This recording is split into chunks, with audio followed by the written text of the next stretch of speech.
ପିଲାମାନେ ये हूँ तुम मानकर जीव विज्ञान बही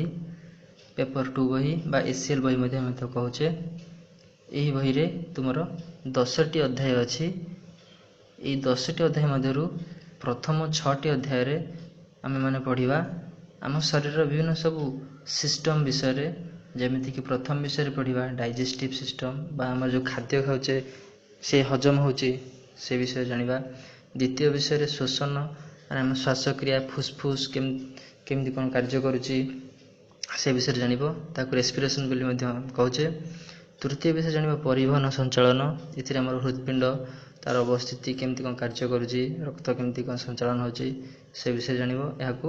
सर्कुलेटरी सिस्टम बोली कहा जाए। चतुर्थ विषय जानिबो एक्सक्रीशन माने रेचन बा हम जो ब्रुक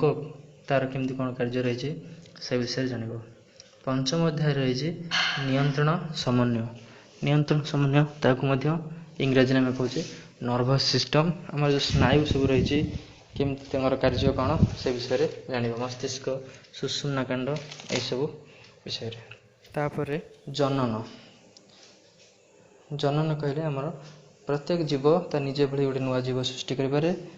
जनन बोली आम कहचे रिप्रोडक्टिव सिस्टम इंग्रजी में कहे से विषय जान ताले प्रथम 6टी इम्पोर्टाट सब सिस्टम गुड़ाक रही